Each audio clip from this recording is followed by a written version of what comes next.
Hey guys, this is Mel. Welcome back to my channel. I'm here to talk about The Flash, episode 501, titled Nora, which premiered Tuesday, October 9th, 2018 on the CW. It is roughly 20 minutes after the premiere has aired, so huge spoiler alert. If you haven't seen the episode already, please go do so first, and then come back and see what I have to say about the episode. Otherwise, my other video reminders are up on the screen, so take a moment to remind yourselves of those. I'm going to try to do this in 15 minutes, a little bit longer than I usually plan, but I do have an announcement at the very end of the episode, so stay tuned for that. So let's start the clock and let's begin with what happened in this episode. So timeline wise, this pretty much continues straight off where the season 4 finale had ended, 423, and that is with Nora crashing the welcome home party for baby Jenna. So there's that, and then I guess it kind of continues the next day, or it spans into the next day anyways. But a huge episode reminder, I guess you could say, is that we officially get to meet Nora West Allen, who is from the future, or the future daughter of Barry and Allen, or Barry and Iris. Wow, okay. Villain of this episode is metahuman named Gridlock, who has the capabilities of absorbing kinetic energy. So anything you do at him, he just puts it full force right back at you. Kind of like, think of Black Panther movie and how like the suit absorbs connect. Anyways, that just came to me. Anyways, so huge episode breakdown. Pretty much the 3 different storylines I picked up on. I guess it's 2 major ones and a sub storyline that's kind of been set up. But the first one is everything to do with Nora West Allen.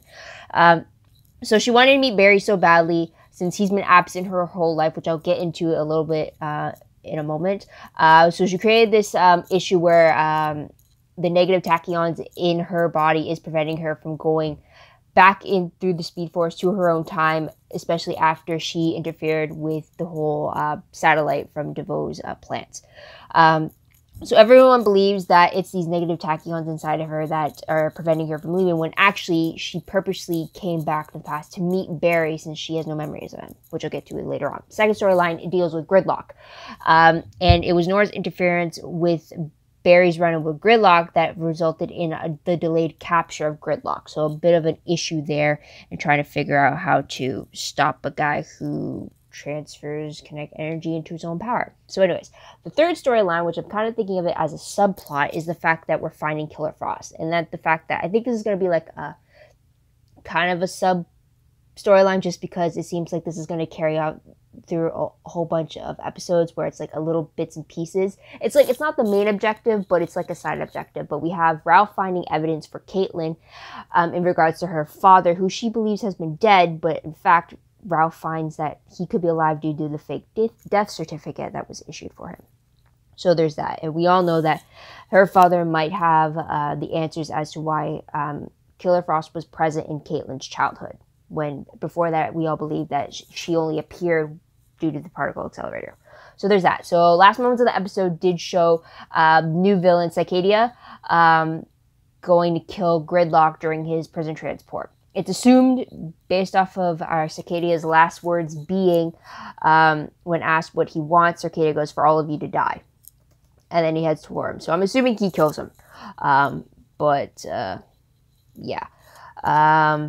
So there's that. Again, assuming it's Cicadia because it's the same flaming lightning bolt structure in his hand that was revealed in the San Diego Comic-Con trailer, but I'll leave it at that. But tidbits, though, this is what I want to get into. So we learned a lot of future info in this episode due to Nora, and I'll lay it down for here. So Barry is not part of Nora's life due to his disappearance. And as you know, this is a disappearance that we see in that future article, that he's meant to disappear in the year 2024, I believe.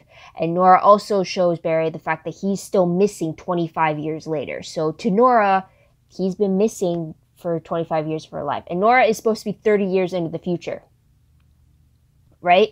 So that means she has to be at least 4 or 5 when Barry disappears. So that means Nora is meant to be conceived or at least born in the year 2019. So next year, essentially, or later on this year, maybe.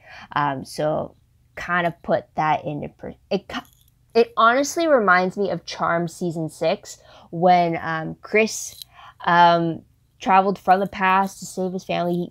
But anyways, he travels from the future to his past, the present day, and to save his family. And then by the time that season finishes, that's when he is conceived in the present day and he's birthed and everything. So I'm thinking it might be the same thing going on with Nora, at least, to at least segment her time in the timeline, essentially.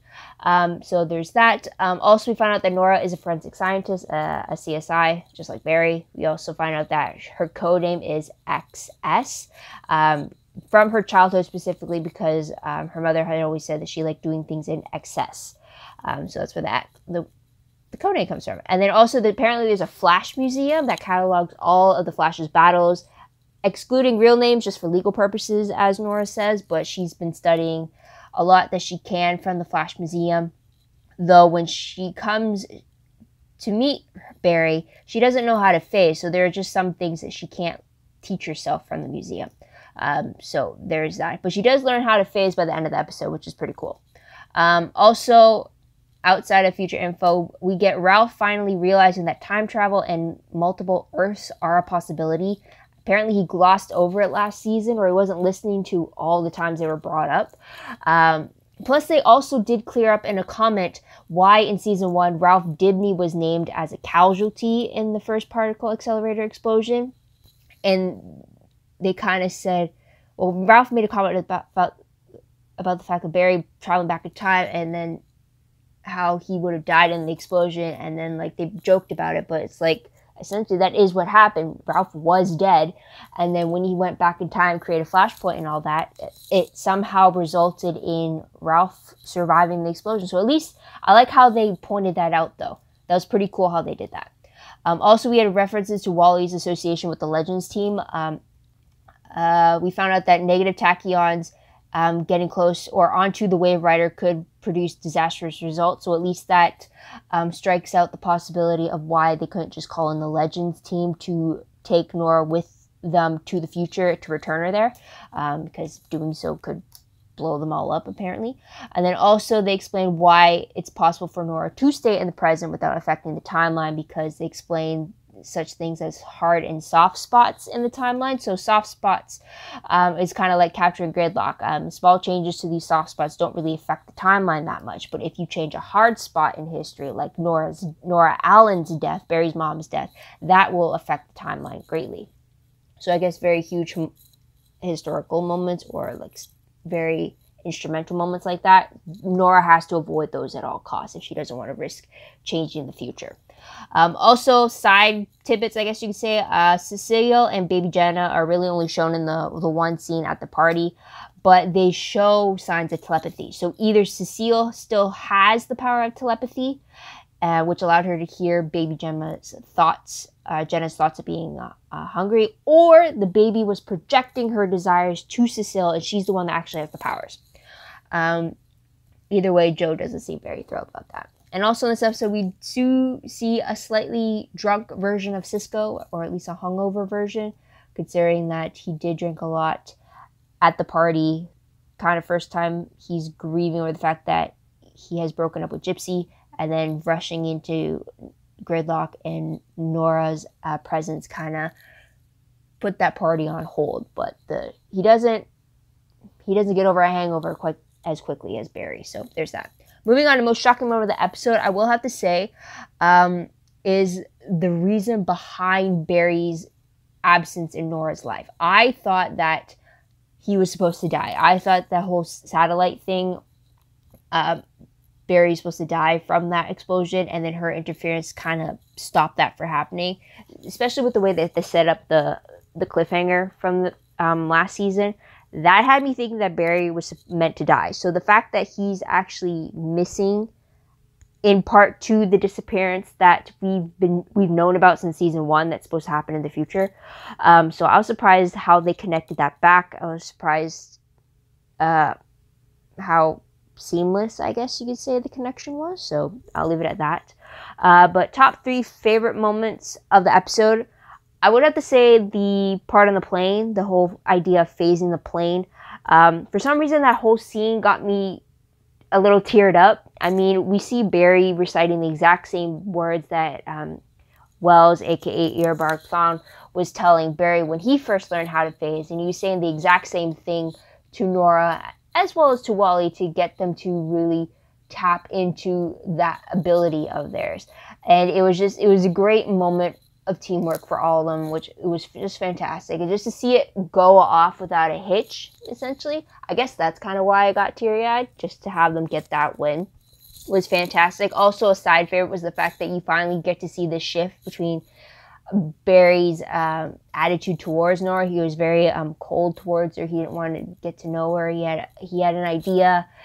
He didn't want that to change. And then slowly you get to see him, once he found out the truth, opening up and trying to get to know her, because his plan regardless got thrown out the window. So it's just great to see that shift. I'm probably going to be having those two as a lot of my favorites.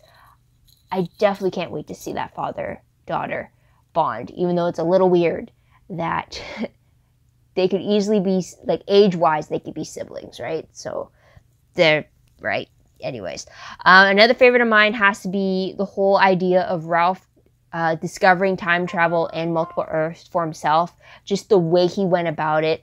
The fact that he was contemplating time travel and then it had him already jump to his own conclusions about multiple Earths and parallels and stuff like that.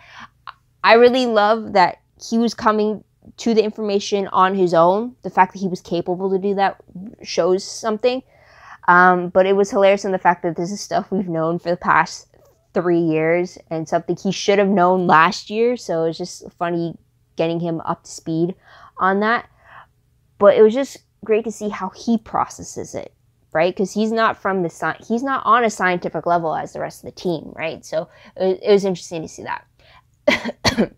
Sorry, woo. And then the last favorite moment I would have to say is just the little small bit that we got to see with Joe hanging out with his son Wally, and then hanging out with his granddaughter Nora, and then him hearing about how Wally got to meet Elvis.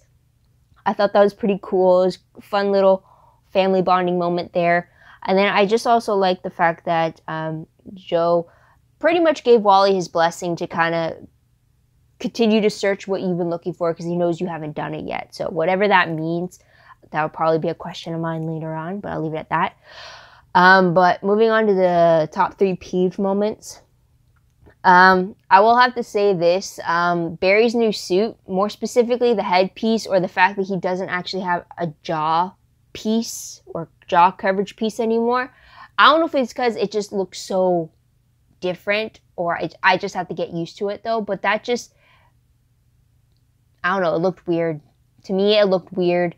But again, probably have to get used to it. But once I noticed what the difference was between the two suits, I was like, no way. But yeah, I probably have to get used to it, so we'll have to wait and see about that. But that was definitely one of my peeves, just because it was just a huge change. It wasn't that he just changed the emblem or the different stitching on the leather. It was literally a piece missing. And it's like, why would you take that piece off? Like, I don't get it. But anyways, another peeve that I had was the fact that the whole discovery for Ralph about time travel and the multiple Earths, what bothered me was that nothing new came out of that discovery for him. I thought maybe if he was going to bring up the time travel thing, he would have said like this, and the team would have been like, well, we already know that. And then Ralph could have been like, well, did you know that this is a possibility? And then the team would have been like, no, we completely forgot that. I wish something like that happened. So at least maybe Ralph would have uncovered something that was just missed the first time. But the fact that him sharing it to the team and then finding out, oh, we already know that. It's like, well, what did I do this for? It's like, there's nothing that came out of it, essentially. So I was a little peeved. I was waiting for something to come out of Ralph's little presentation, and then to have it be like, nope, we already know this already. It's like, really? So that ticked me off right there. Another thing I'm a little peeved about is the fact that Barry did not tell Iris about the fact that he's not part of Nora's future because of the future disappearance. I mean, Iris already knows that Barry disappears in 2024. The fact that she doesn't know how long he's been gone for is what he's keeping a secret. And I have a really bad feeling, and this is why it pisses me off, because it's already setting it up already. Or it's an obvious issue that's going to come later on, because the longer he keeps it from her, it's going to blow up in his face, and Iris is going to get really mad about it. Or she's going to feel betrayed in some way, though. And I can already see that. That's like something that's, when it happens, I'm going to be like, well, I already knew this was going to happen. It's not going to be a surprising plot twist for me, if you know what I mean. And then another peeve of mine, it's probably stupid, but it's Cicadia's outfit. It could be because it's a little underwhelming in comparison to the 4 previous high-tech villain suits that we got to see. But it literally looked like a guy in a hood with a huge bunch of gloves on and a smoke mask, or a smoke coverage mask that people wear when they're spray painting stuff, right? So that's pretty much it. It's like there's no other coverage to him. It's just like, oh, really? I mean, it looks more convincing that it's someone out of his own basement made the costume, but it's like, for someone as your huge villain, I would expected something more, right? And there's the timer. I'm a little better at timing, because like, what will I remember most when I look back on this episode? Nora West Allen, for sure. I'm loving her already. I really am, so I'll leave it at that. But random questions, though. First one is, how long can Barry keep Nora's true motivations to be in the present away from the rest of the team before he has to tell them the truth?